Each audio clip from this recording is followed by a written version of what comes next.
Magandang buhay at magandang oras mga katiyats at mga kababayan. Ang ating episode ngayon ay tungkol sa mga nagagawang proyekto ng dating Pangulong Ferdinand E. Marcos dito sa ating bansang Pilipinas na hindi natin alam dahil sa ito ay hindi sinusulat sa mga history books kasi ang mga sumusunod na administrasyon ay lahat kalaban niya ng partido. At hindi lang yan, ang mga nakasulat sa mga history books na ating kinamulatan ay si Ferdinand E. Marcos ay isang corrupt na presidente at isang diktador. Dito sa bidyong ito ay makikita natin ang kanyang proyekto at ang mga proyektong ito ay makikita natin from Luzon, Visayas to Mindanao. Ito ay ang mga infrastruktura na merong bilyon-bilyon na halaga. At narito ang video atin panoorin courtesy ng ating ka-vlog. Bidyong ito'y muli nating balikan ang mga proyekto na di umano ay naitayo sa pamamahala ng dating Pangulong Marcos. Dahil sa lumalagong pangangailangan ng mga Pilipino sa usaping pangkalusugan, ay naitayo sa pamamahala ni Pangulong Marcos ang Philippine Heart Center, Philippine Lung Center, National Kidney and Transplant Institute, Philippine Children Medical Center.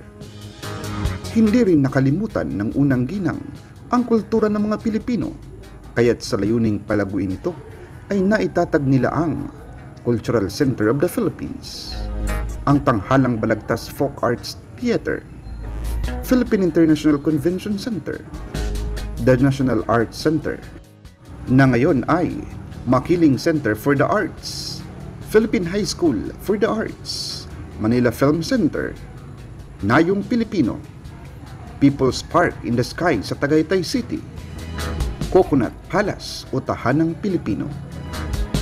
Dahil sa kakulangan ng maayos na tahanan noon, ay naitatag sa ating bansa ang Bagong Lipunan Improvement of the Site and Service o BLIS Project na kung saan ay nasa 230,000 na pabahay ang nagawa at naipamahagi sa mga Pilipino mula 1975 hanggang 1985.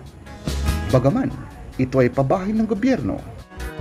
Ang layunin anya nito ay gawing maunlad ang pamumuhay ng mga mamamayan sa pamamagitan ng pagkakaroon nila ng establisadong pamumuhay sa kanilang kinabibilangang komunidad.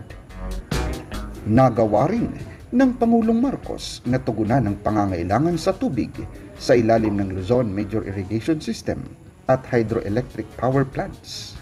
Ang ilan sa mga ito ay ang Upper Pampanga River Project, Angat Multipurpose Power and Irrigation Project, Magat River Project.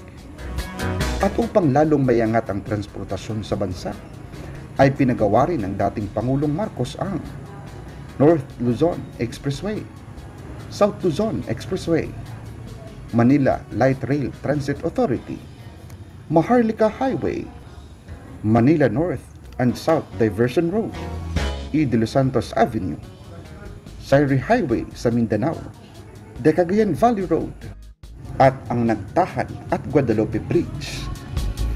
Dumami rin ang airways, runways, at aprons sa 25 mga airports na nadagdag pa sa bilang ang Mactan Airport.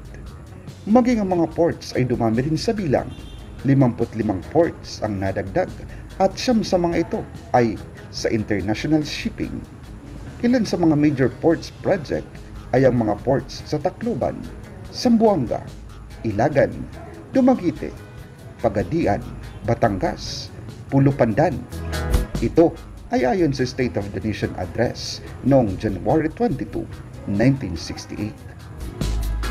Ilan pa sa mga nakakamanghang istruktura na naitayo noon sa pamamahala ng dating Pangulong Marcos ay ang San Juanico Bridge na kung saan ang tulay ay may kauna-unahang haba na umaabot sa 2,200 metro. Ito ang pinakamahabang tulay sa ating bansa. Sinimulan itong itayo noong 1969 at natapos noong 1973. Dahil na rin sa pagtaas ng presyo ng enerhiya na naging dahilan rin ng pagtaas ng iba pang mga pangangailangan gaya ng pagkain, transportasyon at iba pa. At upang mapigilan ang pagtaas ng kuryente at langis sa ating bansa, ay nagpagawa ang dating Pangulong Marcos ng mga proyektong gamit ay nuclear power at hydroelectric plant.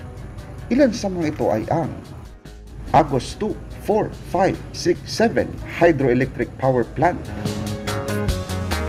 Angat hydroelectric power plant, Bataan nuclear power plant, Calaca coal power plant, thermal power plant, Kalayaan hydroelectric power plant, Leyte geothermal power plant, Magat hydroelectric power plant, Makiling Banahaw geothermal power plant, Masiway hydroelectric power plant, Palinpinon 1 Southern Negros geothermal production field, Talatabangan hydroelectric power plant, Tiwi geothermal power plant, Pulangi hydroelectric power plant.